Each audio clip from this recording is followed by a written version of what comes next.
folks, and welcome to another episode of Yes and Ask Me. I'm a bird, and I get to interview some of the most brilliant, amazing improv minds in San Antonio, in Texas, and the country at large. Today's episode is about gifting in the world of improv. And I'm going to go ahead and introduce my panelists. Tina Jackson, would you jump out of here, please? I'm here. Tina, I am sick and tired of telling everybody about your freaking 20 years of experience. Oh I my know, God. it's so boring. Owner and operator of Bear Stage. You were my level 4 and level 6 instructor at Bear Stage. Yeah, I mean, I've said this before, but you're a total badass. I don't know, you covered it for me, so but I did laugh heartily when you said you were a bird. So well, I mean, hey, I have to yes and that. So that's what yes and the gifts you're given, Rick. Exactly. Thank you, Tina. My next guest is Lynn Thomas. Lynn, would you please join us? Hi. Hey, Lynn. Lynn, I know that you're based out of here in San Antonio. Can you give us a little bit of background as far as how much improv experience you have? I've been doing improv for about a year now, and I recently graduated right before the shutdown from the Bear Training Center. Full disclosure, Lynn and I graduated together or finished our level 6 class together at the Bear Stage Training Center. Lynn, thank you for joining us. I appreciate you being here. My final guest is Nathan Hartswick. Nathan, would you please join us? You're on mute. Nathan, you are the co-owner of a Vermont comedy club in Burlington, Vermont. Is that true? That is true. Yes, I swear. Are my sources correct? Yes, confirmed. Sources. Nathan, can you give our viewers some idea of how long you've been doing improv? How long you've been in this business, man? Oh man, the better part of a decade. I started in stand-up and then I moved to improv. And my wife and I produced comedy shows all over Vermont for many years, and then raised some money and opened our own venue about 5 years ago, where we've been teaching classes and performing on the main stage team, and also producing stand-up shows. And so we've been eat, sleep, breathing comedy until the shutdown. So that's kind of what I've been up to. And tell everybody about your podcast. Oh, okay. I have a dumb little podcast called The Corporation. It's really dumb and it's really fun. It's so dumb, where I play a character named Dean Ardenfell, who's obsessed with, he's a kind of a sycophantic, low-status character who's obsessed with a giant media conglomerate that owns many, many subsidiaries. And so my guests are improvisers, and they play people who work for the many subsidiaries of a very evil corporation, and I've fallen all over them. So you did my podcast, Tina, and it was great. Nathan, can you give me the name of that podcast again? It's just called The Corporation. The Corporation. Okay, great. All right, Nathan and Lynn, I'm going to pick your brains in a minute about gifting, but first, Tina, set us up, please. Tell us, what are we talking about when we talk about gifting in the world of improv? Gifting in the world of improv, basically, when you boil it down, is basically just making a big choice for the scene. Or a small choice, making a choice for the scene, right? Instead of waffling in the unknown of like, we both don't know what's exactly going on in the scene, who we are to each other, where we are, what our relationship is, blah, blah, blah. But to make a choice and say, Rick, you're a bird, means that now there is one true fact in the scene, and it's that Rick is a bird. Or something, you know, a little bit more creative and interesting. But making a choice for the scene and yes, and then the subsequent yes anding that comes from it, it becomes a gift to the scene, to your scene partner, to the environment, to the atmosphere of the scene, and helps everybody get on the same page about what's true. So to be clear, you mentioned those different aspects. So making decisions can be decisions about who your character is, who your scene partner's character is, what the environment around you is. Is that all correct? Yeah. Okay. You can make a decision about pretty much anything in the scene, and as long as it's yes-anded, it now becomes true. These are the true facts of the scene. One of the reasons we brought Nathan on and why I asked him to bring up his podcast is he does this a lot with his guests, is he tells them something about themselves, and then the guests on his podcast have to say, yes, I am part of an intramural softball league where I am I play second base for my team, and we play against other organizations too, blah, blah, blah. You know, it's like like he'll tell you something about yourself and it's just is true. And it's a beautiful gift. We call it gifting for a scene because, you know, when we start a scene with nothing, we then, you know, find it to be a gift when somebody tells us something that's true. You can tell it about, like you said, like about yourself, about others, about the environment, about the relationship, whatever is unnamed. If you name it, it's a gift. So Nathan, what makes a good gift giver? What is the difference between a good gift giver and someone who's just not all that great at it? Ooh, this is good. Oh, that's such a hard question. Because, you know, we're so concerned in improv about like, there are no bad choices as long as we're making choices. And I think that's probably the case with gifts as well, is that like, as long as I'm not going against something we've already established or negating you, or making you do something that I know makes you very uncomfortable, like improviser to improviser, then I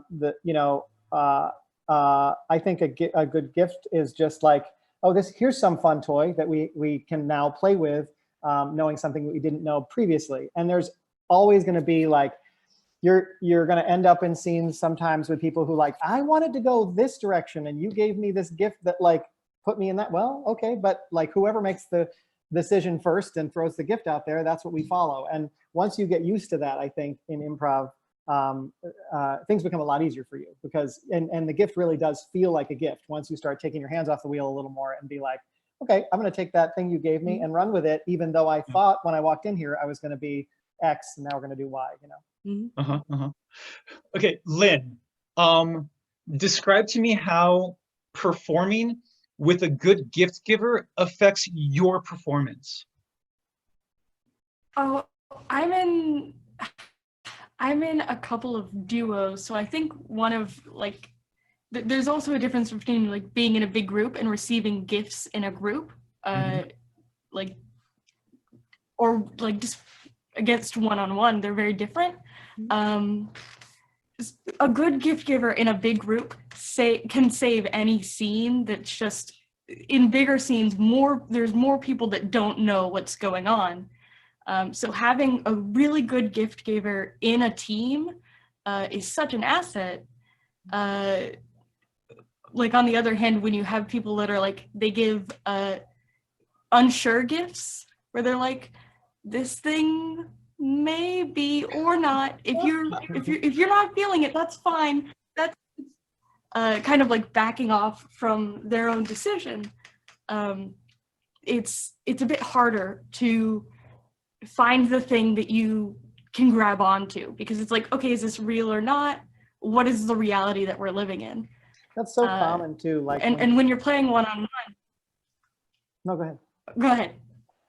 Oh, I was, it's so common too when you're like, I think when you're first starting out, you want to be so respectful of the people you're playing with that a lot of times you don't want to step on their toes. So you think, well, if I can't establish this big crazy move because they might be wanting to do something else. Well, and so you don't want to be half a gift roller. You don't want to like roll over everybody else's choices by saying, here's where we are. Which is great. That instinct to be respectful is great, but it's such a relief when you get a very good gift because most likely, you know, if it hasn't been established yet, whether that person has an idea about where they want to go or not, it hasn't happened yet. So they're probably going to be very relieved when you establish something because we're sitting out here, you know, swinging in the wind here like, oh, good. Now we have something to hang on to.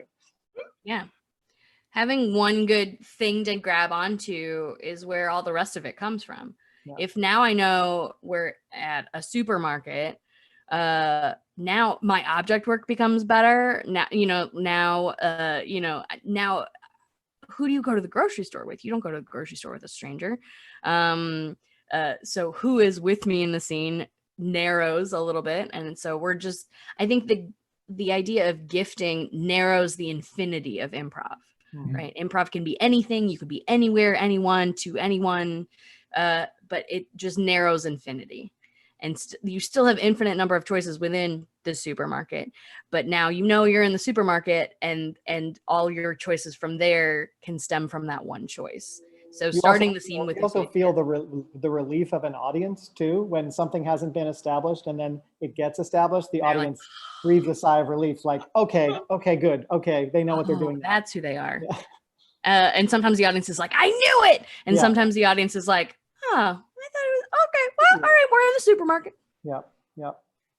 Where I want to take this conversation is how you guys decide what gifts to give and when. I'm really curious if you have a certain system. For example, do you begin by starting with your characters? Identify who you are to each other, your relationship, and then do you build out from that to your location, something that happened last year that you're talking about? How do you guys start doing this process? I'm I curious feel to hear from I Lynn. feel like Yeah. the Yeah. first choice that I make in a scene is how I walk and how I talk. And I think those in their own way are huge gifts. Because if you're walking slow, you look like you're using a walker versus like walking around fast, looking agitated. Those are two very different gifts. And so I think I start with that and then just let what happens. And gifting is kind of like just shine. It's like you just start peeling back the Oreo package and you see more Oreos, and now you have a full thing of Oreos. Most of my metaphors. Honestly, you'll always win with an Oreo metaphor for me. Nathan, how do you decide? Well, I mean, it's interesting because I think we're talking about, a lot of our conversation here is centered around the gifts that happen to establish the base reality. Yeah. And gifts can be anything. They can be later too, right? They can be Totally. like, this scene is stalled, or hey, this would be fun. I think it'd be great if these two characters had this to respond to. Let's introduce this new element. But in terms of how I start a scene and how, like, there's no formula for it, obviously. I think you just, personally, I tend to start with some connection with my scene partner, like where I try to establish, like, how am I feeling? How are they feeling? Who are we to each other? What the heck is going on here? And then usually that leaves a couple things on the table that still need to be established. Okay, now where are we? Now, what's the context here? And so trying to gift those things into the scene. And then later, I might realize, it took me years to realize I was playing the straight character in almost every scene, and the sort of voice of reason. And it took me years to realize, like, oh, that's not a passive role. Like, your job is to keep making that crazy thing happen by gifting that scene partner with more toys to play with that unusual behavior or game or whatever. So, I'm always looking for, first I'm looking for how to establish the base reality through gifting. And then later, as we progress through the scene, I'm like, okay, what else can I give my scene partner that will be fun for us to play with, knowing what we now know about our characters and our reality. So Nathan, I'm glad that you referenced yourself as a straight man, because your description sounded very utilitarian, actually. And what I want to know is, when do you decide to throw in a curveball, something that your scene partner is not going to see coming, but they can handle it, and you want to have that fun?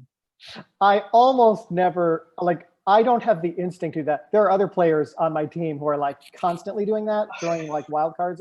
And if generally, like, I'm such an intellectual player that a lot of times it might be just a small thing. It might be that you dropped, you messed something up, or you dropped something that I picked up on, and you didn't think that was going to be the focus of the scene, but now I'm going to make it the focus of the scene. Like, I like to mess around with my friends that way because it's fun for me. But in terms of like throwing a wrench into things, we're all getting better at certain things, right? And the thing that I was sort of before the shutdown trying to get better at was just being more of an emotional player. And so, if anything, I think one really fun way to kind of like, if a scene is kind of like dipped down and you're like, okay, we've kind of played this out, what's next? Rather than thinking intellectually, which is what I usually do, just starting to feel more passionate, emotional, like having a more emotional response will automatically push us into a new place. So that's you wouldn't necessarily call like the fact, if I suddenly react to something you did that was very banal, like, you went over and picked up a pair of nail clippers and I said, of course you would pick up the nail clippers and just trimming your nails right now. Like, so that you may not think of that as a gift, but like me having a huge emotional response to that now means, hey, now we got something to do, right? Yeah. Right. Yeah, no, it's totally a gift. So many things can be a gift without just saying, Rick, you are a bird, right? Like it doesn't have to be as plain as that. Like a big emotional reaction is a beautiful gift. A subtle hyper listening is a beautiful gift where you can twist something that somebody said and take new meaning to it, and hear it in a different light. And it's just like, if I'm hearing something, like adding a jealous tone to my next response, or, you know, emotionality is such a beautiful gift in an improv scene. So did we answer your question, Rick? I just thought of a new, like, sort of. Yes. Yeah, no, this is fantastic. Go ahead.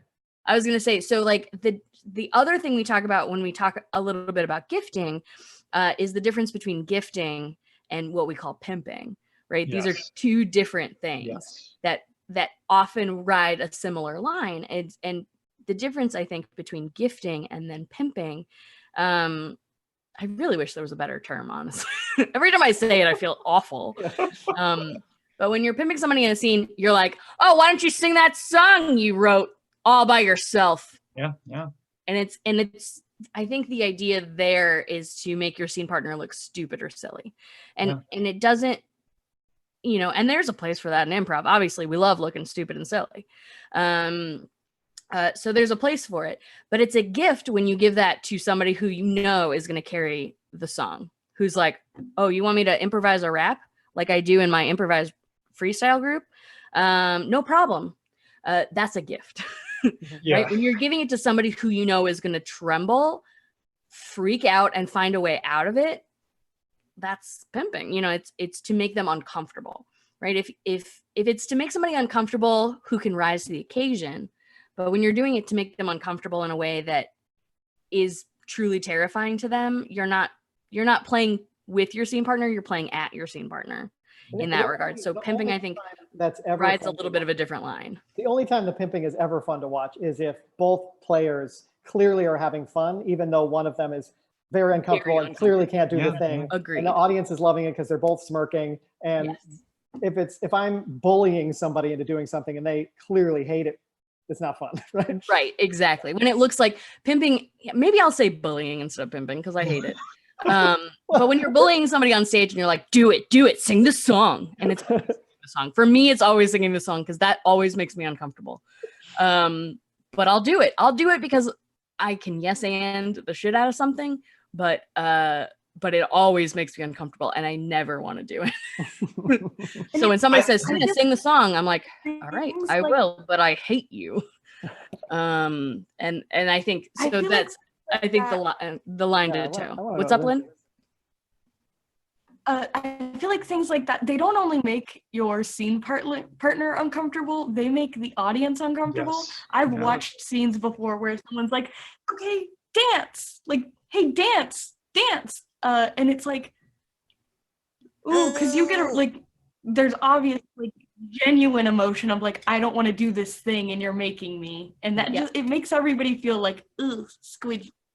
I don't come down on the side of like, I don't think there's like, I hate it and I never want to see it. But what I want to see is like, I think it's really, really important that the players doing it really trust each other and and clearly like each other. And if that's not the case because you're too new to improv or your team hasn't been together that long, or you don't know each other, exactly, then you're just being a jerk, you know?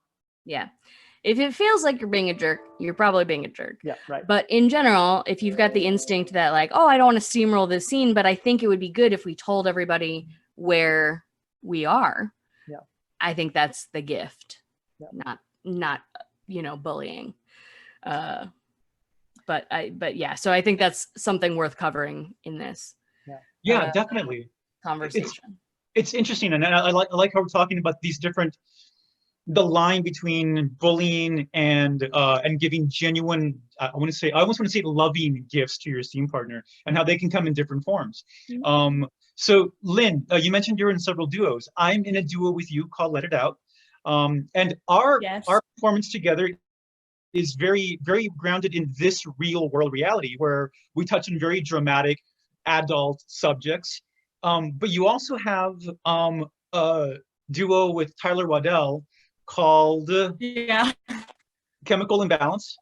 Chemical Imbalance. Yeah, there you go. And I can remember one of your shows where I don't know if you chose to be a cat or if Tyler gifted you a cat. And throughout this entire scene, you were at various different times pooping on his in his living room floor. And so what I want to know Talk from you about is, gifts. You do talk about pooping. how does it feel to be gifted you're my sister and we have an abusive father versus you're a cat and you're pooping all over my floor? How does it feel different to you to take those different gifts and put them in a scene? In terms of relief, they feel the same. Like in terms of like, yes, okay, this is what we're doing, cool. Like diving in, because I'm very much a person where I'm like, I'm gonna do it, I'm gonna dive in, let's do it, let's go. So those are both two things that I can dive in, like I can really dive in and get deep in there. Because if I'm a cat taking a shit on the floor, I'm gonna squat, and every so often I'm just gonna look off into the distance and freeze up, like while you're talking to me, and I'm going to really play with that. And there is a difference in the way where like I can play with this and more serious things like we live in a bad household. That is something I can also like. I don't really play with as much as I do. Keep it in mind for our dynamic. Like that just informs me about our relationship, where if I'm a shitting cat, it informs me about my body language and our relationship to an extent. You know. No, I think that's totally fair. Yeah. There are a lot of, I mean, because we start the scene with a literal bare stage, that we can create anything. And so starting with the initiation. Just got the pun of the name of your theater. Did you just figure it out? Yeah. Really and our logo is a bear, so it's. I know the bear, but I didn't. The bear stage thing never. That's what. No, it's a creative name. I didn't come up with it. I won't take credit. But great. But because we start with nothing, because we only start with each other, that whatever the initiation is from the scene, whether we take that directly from the suggestion or whether we, at Bear, we teach Rolodexing to like move a little bit away from the suggestion so we're not hitting the nail on the head every single scene or whatever. But however we start that scene with whatever information is in that opening initiation begins the gifting train of what we know about the reality that we're in, whether that's this reality that's based in a little bit more realism, or whether it's a little bit more supernatural, or whether it's, whatever it is, the opening line will really set the curve for where we're going to go. And whoever shows up in it, that's the and part of Yes And. We've talked about agreement a lot, agreeing with the reality that that your scene partner sets up, or that whoever the initiator is sets up, like sort of the first ground rule of the scene. But the and part of it, to say, yes, I hear what you're saying, I agree with your reality, and here's something I'll add to it. That's just a beautiful gift that you add to the scene to make it just as much yours as it is the initiator. And that's one of the things that's, I think, so beautiful and collaborative about improv, is that everybody is gifting all the time. Every line of dialogue is full of gifts. And if you're doing improv right, every line is full of gifts. And I think it's such a challenge too, because it's one of those things like when you're first starting out that you're supposed to be doing, but sometimes like I feel like, I don't know how to describe this, but like so much of your mental energy when you first start is just going to, can I stay in this? Can I figure out what to say next? Who am I? Who's this other person? Don't die, right? And the idea that there could be like another part of your brain dedicated to like, what hasn't been said? What would be interesting right now? Okay, that person just said this. Can I like have an emotional reaction, or can I give them something they could like? That's a whole other part of your brain that like you haven't been able to compartmentalize that yet. You're still like 90% of your brain is like just focusing on trying to stay in it. So, and as you get more used to like the reps of like those neural pathways start to develop themselves, then you start to have a little more brain power freed up to be like, oh, it'd be cool if I could give them, because like, and there's an in-between phase too, where you're like, you go home and you're like, oh, I should have said this, or I could have given them that, and I just stood there like an idiot. And you don't realize that like, that's the part of the process where you're like, you're transitioning from. That's the growth. Yeah, that's the growth process. Right. Yeah. So it's so important. That's very interesting, because you talk about improv in a very logical kind of way. I'm more of like we call it heart players. Yeah. Right. And I just go with my gut. But I remember when I went from just being like, okay, survive, stay in it, to if then thinking. I feel like most of the gifts I give come from me being like, this is true, so this is true. Like me making like just little roads to what has been said before.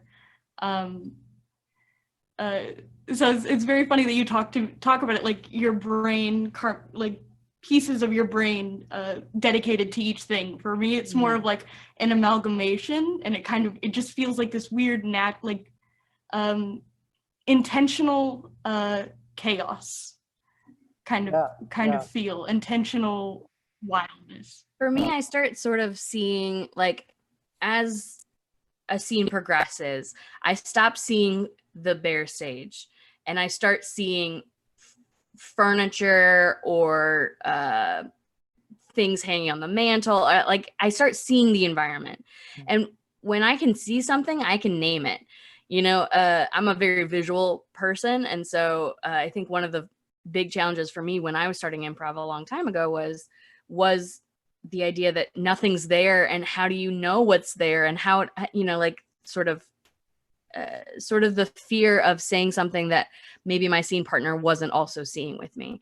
And I think some of what I've had in the 20 years that I've been doing this is finding the confidence to say, if I'm seeing it, it's just as real as whatever anybody else is seeing, right? Like having the confidence to say, if it feels like we're a family, let's just call it a family. Let's stop pretending we might be a family like unit, but we might be somewhere else where we're not. Just call it a family. Simplify it. Say what it is. If it feels like we're a family, say it's a family. If it feels like we're coworkers, just be like, well, you know, so-and-so's got the meeting on Thursday, and, you know, like giving the gift of the relationship, giving the gift of is often more freeing than it is confining. And I stop seeing the blank stage, and I start seeing, you know, the environment rise up around me. And then it's easier for me to do object work. It's easier for me to interact with, you know, the parameters. And every once in a while, you know, somebody will walk through a wall that I've created in my brain. I'll be like, oh, I must not have ever said that wall was there. So I'll invent a door. So that this is now where the door is, the wall is, or whatever, you know. So like, if somebody walks through something that I have imagined, and I'm like, man, we must not have named that, or else my scene partner wouldn't have walked through it. And we occasionally walk through each other's walls and tables and things. But, you know, it just means that there's more to establish. And so I'll just simply establish it as I start seeing it. As if somebody operates outside of what I think is happening, I'll just rename it a little bit and go back to what I was doing until we're both seeing the same thing, seeing the same picture. I love that. I remember, I feel like maybe it was Keegan Michael Key or somebody I heard talking about. I think it was mostly sketch. It was a sketch analogy, but I think it holds true for improv a lot too, is that a lot of times you start with like this, he was thinking of it like a camera move, almost like you start with a close up on these two people, and you only see this amount of the scene, right? And then you slowly start to widen out. And, you know, you start, like, I think it's so smart in the early stages of things to make the simple choice. It doesn't need to be like crazy right out of the gate. You find the crazy stuff organically as you start to widen out, and we learn a little bit more. Oh, okay, I thought we were like in just a regular office, but this is a trailer on a job site. Okay, now the job site becomes like, what are they making? They're making something weird on this job site. So like we get to feel like we're discovering things together as opposed to like starting crazy, right? Yeah. Oh, I think one of the important parts about that is that you're not on the stage alone, and it's not just your responsibility to establish the entire reality that you're performing in, right? This is where that chemistry between you and your scene partner really comes into play, because you're adding to the scene, and you have to trust that your scene partner is also going to make good, wonderful decisions about that scene too, and everything that they give you is a gift, and everything you give them is a gift. And then, like Steve Cercio said on a previous show, another member of our community here, he said, the scene is already there. You're just revealing it, throughout that scene. You're just uncovering it as you move forward in that scene. That's how I think about it, at least. Yeah, Nathan, I've had a bunch of students, and I imagine you have too, as you teach improv, who have the scene in their mind, like at the beginning, where they have the whole scene sort of written out in their mind, and then get a little irritated sometimes when somebody operates outside of what they have imagined. And I've for sure had students get angry at me for not calling it out, or not, or angry at a scene partner for not operating within what they are sure that they've established. And I was like, if you didn't say it out loud, if you didn't explain that to your scene partner, you know, I was like, that to me is where you get into writing sketch. If you want to control every aspect of a scene, cool, you got to write it. I mean, if you want to write the whole scene, that's written. And again, you get better and better at the shorthand required to be super clear about what you're establishing. And at the beginning, you think you've said stuff you haven't, or you ramble when you try to set something up, or you're not being as clear as you could. And you get better at that shorthand of. I was sure I was being obvious. Why didn't he know I was his teacher?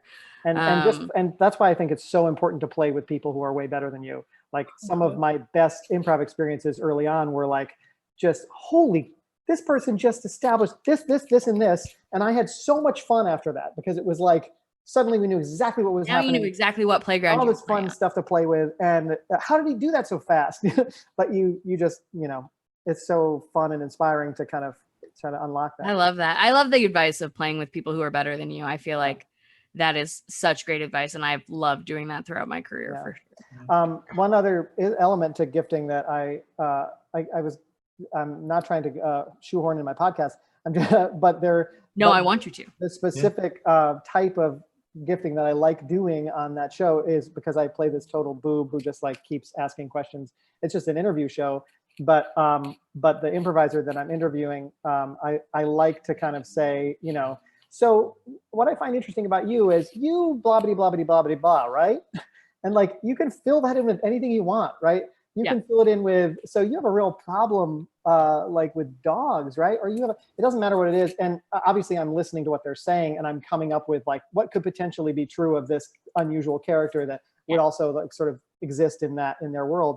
But I think that's another thing that I try to teach people to do on stage too, is oftentimes we think of a gift as like, okay, it's a piece of information we didn't have before about the location we're in, or it's,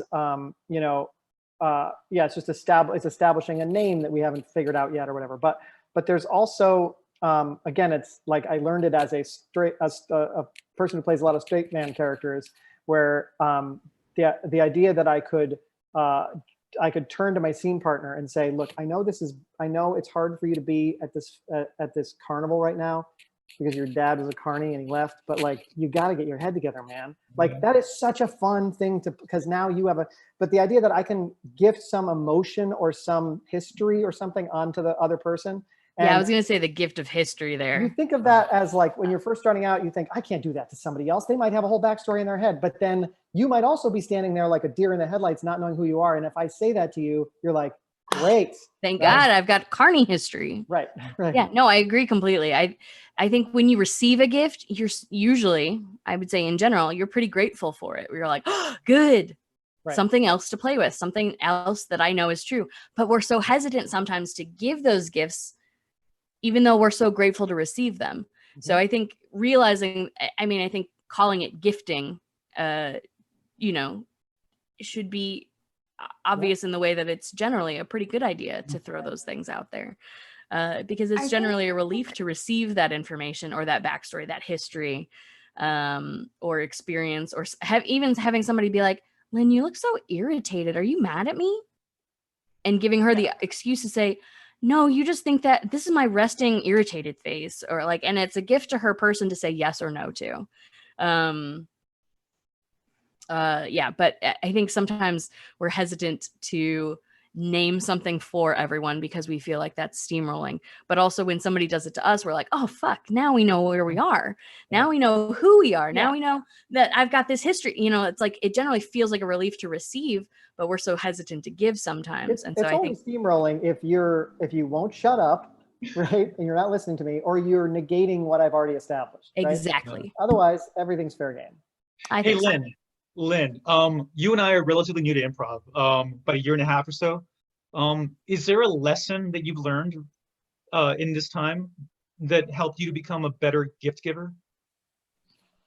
You look, you seem, I feel, you feel, I know. All of these phrases are, I think, some of the most important phrases that I use. Especially, I use I know a lot. Like, hey man, I know you're mad at me, but you don't have to be like that. Or, you know, like Kim was saying, you seem irritated, you look this way, I feel this way. Making a choice for yourself can also be such a big, like, gift to other people. I think one of my favorite gifts that I've ever gotten was in a Let It Out show, where I let you know beforehand, like, hey, I'm not feeling super hot tonight. And you're like, okay, well, I'll take care of you. Don't worry about it. And the first thing that you did, like in the scene, was you were like, man, you are so hot. You are so hot. And I was like, okay, all right. And like, that was such, like, it immediately set up, like, it was such a strong choice, such a strong line, and it immediately set up a relationship. And my reaction to it was like, my character was very timid. And that gave me just such a good place to jump off of. And then you giving me and the audience the gift of explaining why I'm, or like, you know, kind of explaining why I'm timid. I think in that scene, I wouldn't have sex with you until we watched every single episode of Texas Walker Ranger. Texas Ranger, yeah. I still don't know what it's called. I mean, who hasn't been there? Right? We're talking about real world experience. That's a deal breaker. Deal breaker. That scene was one of those scenes where it's like every line was a gift. Everything we were throwing back and forth at each other was a gift. Yeah. And it was just like this very fun thing to do. So like I think those phrases and strong opening lines are like the easiest gifts to give. Just like coming out there and saying what you see, or saying what you think, or your characters. I always say, like, I love that. And I love that oftentimes when I'm doing like an exercise like that, the first move your brain makes is like, you seem mad at me, or you seem chipper today. Mm-hmm. Like often I'll like side coach and be like, just give them one more, like why? Like, cause you know why they seem that way. Tell them why they seem that way. Like giving like one, I think you seem chipper. The date must have gone well. Yeah, like specificity is so important in comedy and in clarity of communication. And so it's a different gift to say, I don't know, you seem annoyed, to when I say, you seem annoyed and I told you I don't want to date your mom. It's just awkward, dude. You know, it's a different. So like keep making that extra step for your brain to like, it's like two gifts in one. You know. Yes, I know we're low on time, but like, one of the things you just touched on was the specificity, right? Specificity is such a beautiful gift to add to a "you look, you sound, you seem" kind of statement, or a yes and moment from wherever that's coming from your scene partner ahead of you. But another part of specificity in particular is naming. I think naming is such a beautiful gift in scenes. And whether you name somebody, you know, I think a name without a lot of character is just Bob, Ted, Bill, Joe, right? Like these boring, dumb one-syllable names. And it doesn't mean that doesn't help. I mean, knowing that your Bob is something, but it's not as interesting or specific, or it's not as much of a gift as calling somebody Professor Mendelwitz, calling somebody Dr. So-and-so, or even Mom. Mom is a very loaded one-syllable name that you can have a lot of fun with. But naming in particular, and we talked about naming a lot last week in our podcast, talking to the LGBT community, the Latinx community, and the Black community about naming. It came up in all three of our casts last week. But not necessarily only using super white names in your naming doesn't mean that you have to be a crazy caricature of a character that you're not familiar with. It just means that you're Carlos, and what does Carlos mean to you, and who is Carlos? Not the crazy caricature that you could make of perhaps who you think Carlos might be. Okay. But creating these characters with some personality, specificity in naming can be really a really big asset. Sure, yeah. So we talked about the difference between gifting and bullying people on stage and doing it. So gifting must bullying, yeah. I like that, yeah. And it's important then. I think we touched on the fact that you have to be respectful and caring about your scene partner when you give these gifts. I think there's bullying, there's teasing, right? Teasing, yeah, exactly. There's a difference. Yeah.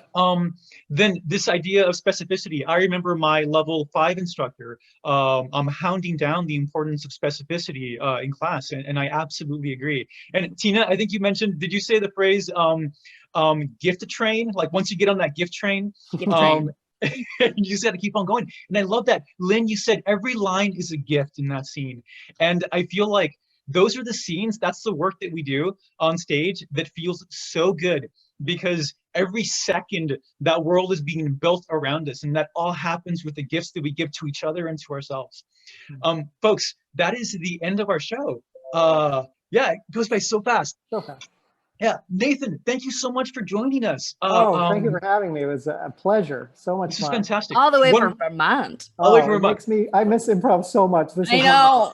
Oh man. That's why we started this podcast. We just missed talking after shows. Of course, Middleditch and Schwartz had to drop their specials the instant we all went into quarantine, and I was like, this is not fair. To have to watch. Yeah. Everybody's like, Tina, did you love it? I was like, I can't watch it right now. And Nathan, one more time, your podcast is called The Corporation. It's called The Corporation. You can find it anywhere you find podcasts. I'm on an episode with David Christopher, who everybody in San Antonio knows because he came down a couple months sometime last summer. He was like an anti-environmental person, I think. He was anti-environmental, and I was a child talent agent. It's so fun. Lynn Thomas, thank you so much for joining. Thank you for sharing your insight. It was a pleasure to have you here. Thank you so Tina, much for having me. Yeah, absolutely. Tina Jackson, the sponsor of the show, Bexar Stage out of San Antonio, Texas. Thank you for being my middle square. Thank you for hosting this. Folks, everybody on Twitch, thank you for all of our live viewers. Much appreciated. And I want to say that things are a little bit crazy outside right now. I don't have to tell y'all, you all know it. If you like what you saw right now and you're viewing us from somewhere outside of Texas or outside of San Antonio, go online, take a look at where your local improv theaters are. And they're probably closed right now, but maybe you can do something to support them. Maybe buy a ticket, maybe donate on their webpage. If you're in San Antonio, if you liked what you saw today and you want to support Bexar Stage, go to bexarstage.com and there's a donate button right there on the front page. Folks, you can see us again on Wednesday, same time. Same channel, and I hope to see you guys there. What are we talking about on Wednesday, Rick? On Wednesday, we're talking about supporting, being a good supporting cast member or a stage member, performer, improviser. Yep, all those words, yes. Everything, all that. Join us again. I want to see you guys there. Thank you so much. Thanks, guys. Thanks, everybody. Bye, guys. Thank you for joining.